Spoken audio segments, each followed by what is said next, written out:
नमस्ते दोस्तों। YouTube के एग्जामाबाद चैनल पर आपका हार्दिक स्वागत है। मेरा नाम ज्ञानेंद्र है और इस वीडियो में हम रीजनिंग के बहुत ही महत्वपूर्ण टॉपिक दिशा और दूरी के विषय में पढ़ेंगे। तो सबसे पहले देखते हैं कि पूर्व दिशा कौन सी होती है।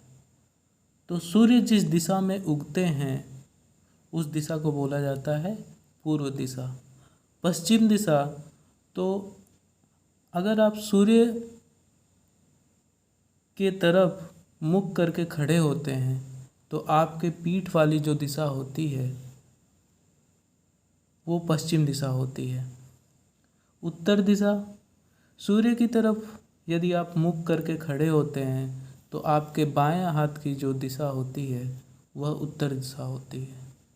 ठीक इसी प्रकार से दक्षिण दिशा में यदि सूर्य की तरफ आप मुख करके खड़े होंगे तो आपके दाहिने हाथ की दिशा दक्षिण दिशा को प्रदर्शित करेगी। प्लेन पेपर पर दिशाओं को इस प्रकार प्रदर्शित किया जाता है। ऊपर की ओर उत्तर दिशा होती है, आपके दाहिने हाथ की ओर पूर्व दिशा होती है, आपके बाएं हाथ की ओर पश्चिम दिशा होती है और पेपर के नीचे वाले भाग को दक्षिण दिशा से प्रदर्शित करते हैं। अब आते हैं अगले टॉपिक पर जो है उपदिशाएं। दो दिशाओं के बीच में उनके नामों के योग से बनी दिशाओं को उपदिशाएं कहते हैं। जैसे देखिए, यह उत्तर दिशा है और यह पश्चिम दिशा है। इन दोनों दिशा के बीच में हम कोई बिंदु यहाँ पे लेंगे अगर, तो उसे बोलेंगे उपदिशा, क्योंकि ये वाला जो बिंदु है वह दो दिशाओं उत्तर और पश्चिम से मिलकर बना है और इसका नाम देंगे, क्या नाम इसका हो जाएगा? उत्तर पश्चिम। ठीक इसी प्रकार से यह बिंदु उत्तर और पूर्व के बीच में स्थित है, इसलिए यह भी एक उपदिशा होगा और इसका नाम हो जाएगा उत्तर पूर्व। इसी प्रकार से यह बिंदु पूर्व और दक्षिण के बीच में स्थित है, तो इसलिए यह भी एक उपदिशा हो जाएगा और इसका नाम हो जाएगा दक्षिण पूर्व। दक्षिण पूर्व। ठीक इसी प्रकार अगर इस बिंदु को आप लेंगे तो यह बिंदु जो है पश्चिम और दक्षिण के बीच में स्थित है, तो इसलिए इसका नाम हो जाएगा दक्षिण पश्चिम।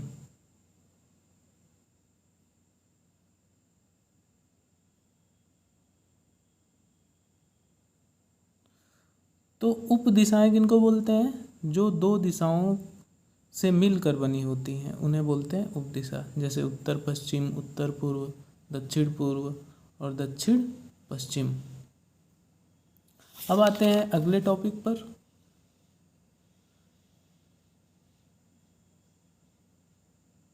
अगला हमारा टॉपिक है दक्षिणावर्त परिवर्तन। तो देखिए, दक्षिणावर्त परिवर्तन किसको कहेंगे?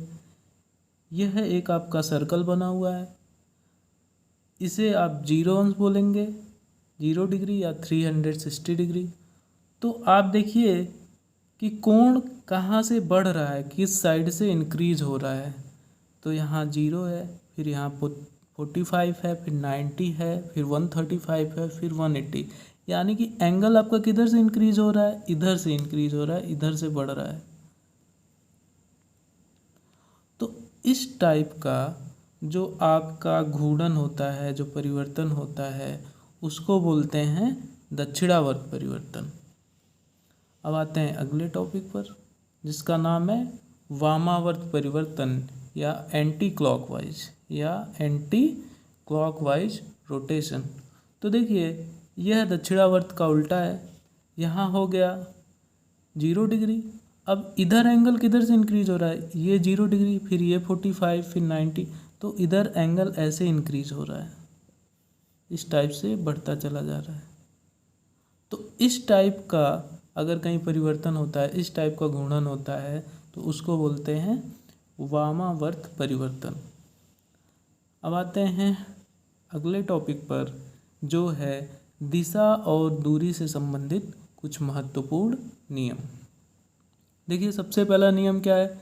जिस दिशा में मुख करके चल रहे हैं उसके दाएं या बाएं हमेशा 90 अंश पर घूमते हैं।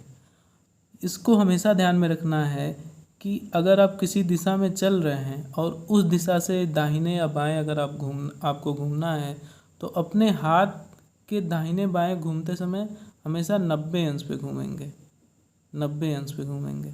जैसे मान लीजिए इधर जा रहे हैं, तो आपका ऊपर वाला जो हिस्सा होगा बायां होगा, तो बायां ये भी बायां है, ये भी बायां है, लेकिन आपको ऐसे नहीं घूमना है, आपको एकदम सीधे घूमना है। ऐसे घूमना है कि इन दोनों के बीच का जो कोण हो वो 90 अंश हो। अब आते हैं अगले बिंदु पर। परछाई हमेशा सूर्य के दिशा के विपरीत बनती है और दोपहर में पैरों के नीचे बनती है। तो परछाई हमेशा आपको ध्यान में रखना है, जिधर सूर्य का दिशा होगा उसके विपरीत बनेगी। अगर सूर्य पूर्व दिशा में है तो आपकी परछाई पश्चिम दिशा में बनेगी, और दोपहर में पैर के नीचे बनती है। ऐसा इसलिए होता है क्योंकि दोपहर में जो सूर्य की स्थिति है वह आपके सर के ऊपर होती है। अब आते हैं अगले बिंदु पर, पाइथागोरस प्रमेय। देखिए, दिशा और दूरी से संबंधित प्रश्नों में पाइथागोरस प्रमेय का अक्सर प्रयोग होता है, इसलिए आपको पाइथागोरस प्रमेय के विषय में ज्ञान होना चाहिए। तो सबसे पहली बात यह है कि पाइथागोरस प्रमेय हमेशा समकोण त्रिभुज के लिए प्रयोग किया जाता है। तो समकोण त्रिभुज किसको कहेंगे? जिस त्रिभुज का एक कोण 90 अंश का होगा उसे बोला जाता है समकोण त्रिभुज। तो ये ट्रायंगल, ये आपका एक त्रिभुज है ABC, जिसका एक कोण है 90 अंश, तो इसलिए ये समकोण त्रिभुज हो गया। अब समकोण के जो सामने वाली भुजा होती है उसको बोलते हैं कर्ण, इसको बोलेंगे आधार, और इसको बोलेंगे लंब। तो पाइथागोरस प्रमेय के अनुसार क्या होता है? कर्ण का वर्ग जो होता है वह आधार के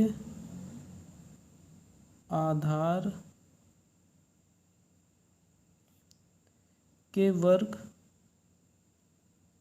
और प्लस लंब के वर्ग के बराबर होता है। ये आपको हमेशा ध्यान में रखना है। यानी कि यहाँ पे कर्ण क्या है? AC है, तो AC का वर्ग क्या हो जाएगा? आधार आपका AB है, AB के वर्ग प्लस BC के वर्ग के बराबर होगा।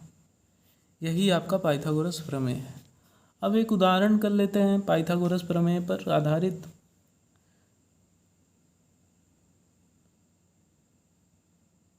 देखिए उदाहरण, मान लीजिए आपके पास एक समकोण त्रिभुज है ABC, जिसका कर्ण आपका 5 है, आधार 3 है, और आपसे पूछा जा रहा है कि BC कितना होगा या लंब कितना होगा। तो पाइथागोरस प्रमेय के अनुसार क्या होगा? AC का वर्ग बराबर AB का वर्ग प्लस BC का वर्ग। अब AC 5 है तो यहाँ AC की जगह लिख देंगे 5, तो 5 का वर्ग हो जाएगा। AB आपका 3 है तो ये 3 का वर्ग हो गया, प्लस BC, तो ये हो जाएगा 25, और ये हो जाएगा 9 प्लस BC का वर्ग। तो 25 माइनस 9 बराबर क्या हो गया? BC का वर्ग। अब देखिए 25 में से 9 को माइनस करेंगे तो क्या बचेगा आपका? 16, तो 16 हो जाएगा बराबर किसके? BC के वर्ग के। अब ये हो गया 4 का स्क्वायर बराबर BC का वर्ग। अब वर्ग से वर्ग को काट दीजिए तो BC का वैल्यू कितना आ जाएगा? 4। तो इस प्रकार से अगर किसी समकोण त्रिभुज की 2 भुजाएं पता हो तो आप तीसरी भुजा को पाइथागोरस प्रमेय का यूज करके ज्ञात कर सकते हैं। अब आते हैं अगले टॉपिक पर, जो है दिशा और दूरी पर आधारित विभिन्न प्रश्न। अब दिशा और दूरी पर आधारित जो अलग अलग प्रकार के प्रश्न पूछे जाते हैं उनके विषय में अध्ययन करेंगे हम लोग। तो देखिए, प्रकार 1 या टाइप 1, इस प्रकार के प्रश्न कैसे होते हैं, एक उदाहरण के माध्यम से समझने का प्रयास करते हैं। मॉल बाजार के 250 मीटर उत्तर पश्चिम में है और स्कूल बाजार के 250 मीटर दक्षिण पश्चिम में है। तो आपको क्या करना है, स्कूल मॉल से किस दिशा में है ये बताना है। तो इस प्रकार के प्रश्न को हल करने के लिए सबसे पहले इस प्रकार से हम बना लेंगे। ऊपर आपका होता है उत्तर, नीचे होता है दक्षिण, दाहिने हाथ की दिशा में होता है पूर्व और बाएं हाथ की दिशा में होता है पश्चिम। अब आपके प्रश्न में जैसे दिया है उसी प्रकार से आप चित्र बनाएंगे। देखिए, मॉल बाजार के 250 मीटर उत्तर पश्चिम में है और स्कूल बाजार के 250 मीटर दक्षिण पश्चिम में है। यानी मॉल की जो दिशा है वो भी बाजार की स्थिति पर आधारित है और स्कूल की जो दिशा है वो भी बाजार की स्थिति पर आधारित है। तो हम क्या करेंगे, मान लीजिए बाजार यहाँ पर आपका स्थित है। अब बाजार से मॉल किधर स्थित है, उत्तर पश्चिम में। तो देखिए, ये उत्तर है, ये पश्चिम है, तो उत्तर पश्चिम किधर होगा, यहाँ पे होगा, इस दिशा में। तो बाजार से उत्तर पश्चिम किधर हो गया, इधर। उत्तर पश्चिम में क्या है, मॉल है और मॉल कितनी दूरी पर है, 250 मीटर की दूरी पे। तो ये हो गया 250 मीटर। हमने मॉल की स्थिति बना ली। अब देखिए, स्कूल बाजार के 250 मीटर दक्षिण पश्चिम में है। तो देखिए, दक्षिण पश्चिम, तो दक्षिण और पश्चिम के बीच में ये हो गया दक्षिण पश्चिम, यानी कि इस दिशा में है। और कितनी दूरी पे है, 250, तो ये भी 250 मीटर की दूरी पर है स्कूल। अब ये कहा जा रहा है कि स्कूल मॉल से किस दिशा में है। तो अगर मॉल पर आप खड़े होकर देखेंगे स्कूल को, तो कहाँ दिखाई देगा, जस्ट उसके नीचे, जस्ट नीचे। तो जस्ट अगर नीचे की जो दिशा होती है वो कौन सी दिशा होती है, दक्षिण दिशा। तो इसलिए इस प्रश्न का सही उत्तर क्या हो जाएगा, दक्षिण दिशा। अब आते हैं अगले प्रकार के प्रश्न पर।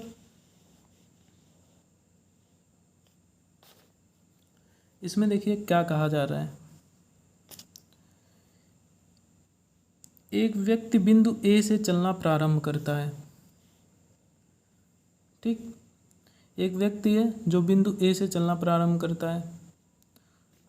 तो सबसे पहले देखिए हम क्या करेंगे, चित्र बनाएंगे। मान लीजिए इस प्रकार से हम बना देते हैं। पहला, दिशा ज्ञान के लिए ये आपका उत्तर रहेगा, ये आपका दक्षिण होता है, ये आपका पूर्व होता है आपके दाहिने हाथ की तरफ, और आपके बाएं हाथ की तरफ होता है पश्चिम।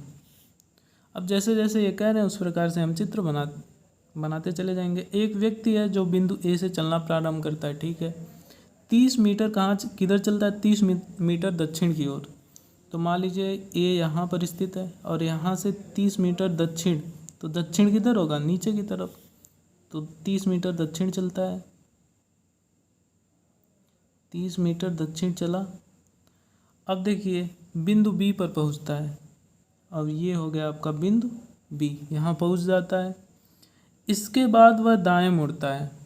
तो अगर आप बी की तरफ मुख अपना चेहरा करके खड़े होंगे तो आपका दाहिना हाथ किधर होगा, इधर होगा। तो इधर, यानी कि बी से इधर चलता है। और कितना चलता है, दाएं मुड़ गया, मुड़ के कितना चलता है, 7 मीटर, और इधर अपने दाहिने 7 मीटर चलता है। ठीक, अब देखिए 7 मीटर चलकर फिर दाएं मुड़ता है। तो अगर आप इस दिशा में अपना चेहरा करके खड़े होंगे तो आपका दाहिना हाथ किस दिशा में होगा, ऊपर की दिशा में। आप कल्पना करके देखिए, ऊपर की ही दिशा में होगा। तो ऊपर मुड़ गया, ऊपर दाहिना हो गया। अब ऊपर कितना चला, ये दाहिने 6 मीटर चलता है। अब ये 6 मीटर ऊपर चला। फिर देखिए क्या करता है, पुनः दाएं मुड़ता है। तो अगर आप इधर चेहरा करके अपना खड़े होंगे तो आपका दाहिना हाथ इस दिशा में होगा, इधर, तो यानी कि इधर मुड़ता है।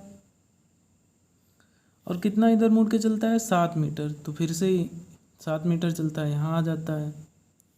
अब देखिए क्या करता है, अब वह बाएं मुड़कर कुछ दूरी पर चलता है। तो इधर अगर आप चेहरा करके अपना खड़ा होंगे तो आपका बायां किधर होगा? ऊपर की ओर, इस दिशा में होगा। अब ये इधर चलते हैं और बिंदु आर पर पहुंचते हैं, और यहाँ बिंदु आर पर इस प्रकार से पहुंच जाते हैं। बिंदु आर बिंदु बी के उत्तर में 17 मीटर की दूरी पर है। देखिए ये बिंदु बी है और ये बिंदु आर है। तो देखिए बिंदु बी से आर किधर स्थित है? ऊपर की ओर, और ऊपर की ओर कौन सी दिशा होती है? उत्तर, यानी कि सही बात है। आर बिंदु बी से उत्तर की ओर स्थित है, और कितनी दूरी पर स्थित है? 17 मीटर, यानी आर और बी की दूरी इन्होंने दे रखा है 17 मीटर। अब देखिए हमसे ये पूछना क्या चाह रहे हैं, बिंदु ए तथा बिंदु आर के बीच कितनी दूरी है। तो ये कह रहे हैं कि ए और आर के बीच, यानी इतनी दूरी ये पूछना चाहते हैं, ए आर की दूरी। तो देखिए ए से लेके बी की दूरी, कुल दूरी 30 है, और बी से लेके आर की दूरी 17 है। तो ए बी में से अगर बी आर को घटा देंगे, इस पूरे ए बी में से बी आर को घटा देंगे तो आपको ए आर मिल जाएगा। यानी कि ए आर बराबर कितना होगा? ए आर बराबर A B minus B R. तो देखिए ए आर बराबर कितना हो गया? ए बी आपका है 30 और बी आर आपका है बी से लेके आर तक कितना है? 17। तो ए आर बराबर कितना आ गया? 13। तो इस प्रश्न का सही उत्तर हो जाएगा 13 मीटर। अब आते हैं अपने अगले टाइप के प्रश्न पर। अब देखिए इसमें किस प्रकार से पूछा जाता है।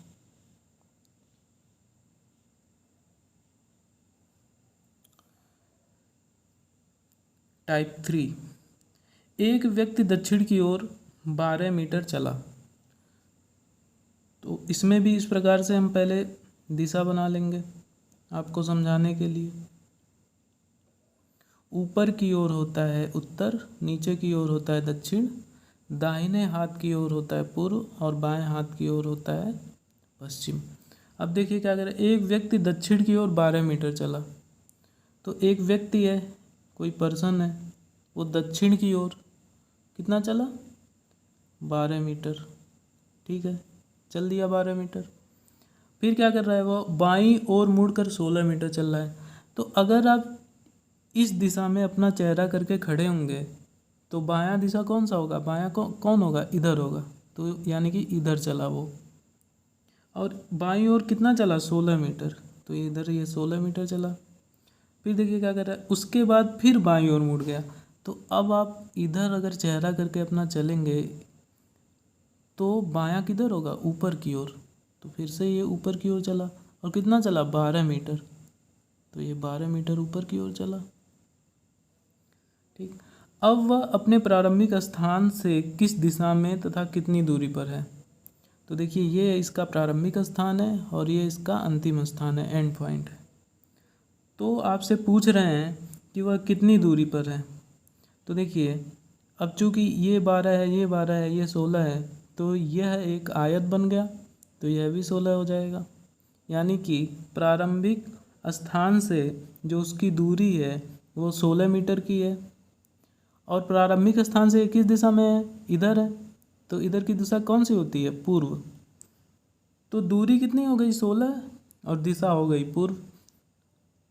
तो ये तो है नहीं पश्चिम वाला, ये पूर्व है लेकिन दूरी 40 दे दिया, तो ये भी गलत है, ये पश्चिम वाला नहीं है। यानी कि कोई भी ऑप्शन इसमें से सही नहीं है। तो इसका उत्तर हो जाएगा इनमें से कोई नहीं। अब आते हैं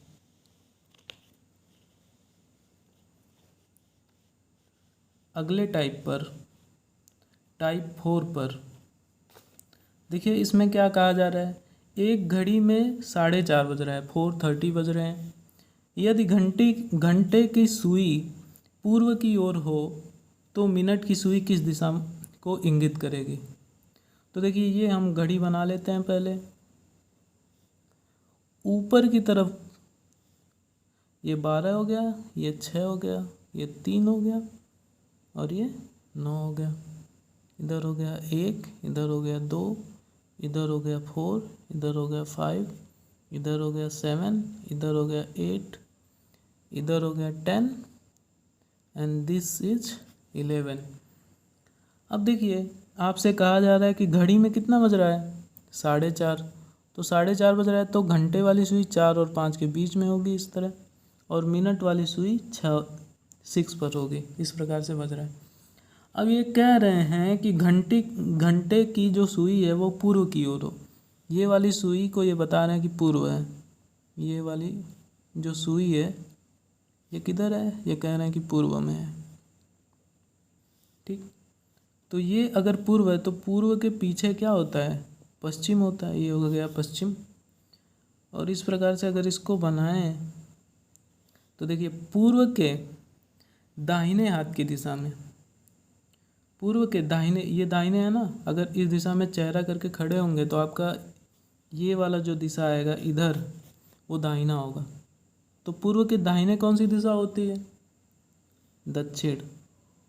तो ये हो गया दक्षिण दिशा, और दक्षिण के पीछे क्या होता है, उत्तर।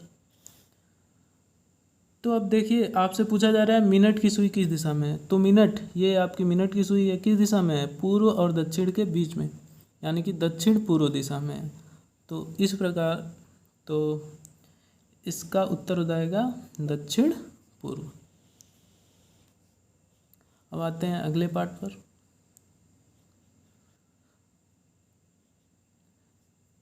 दिशा और दूरी से संबंधित कुछ महत्वपूर्ण तथ्य। पहला तथ्य देखते हैं। साधारणतः दक्षिणावर्त घूर्णन को 90 अंश से दाएं, दक्षिणावर्त घूर्णन को 90 अंश से दाएं और वामावर्त घूर्णन को 90 अंश से बाएं घुमाना चाहिए।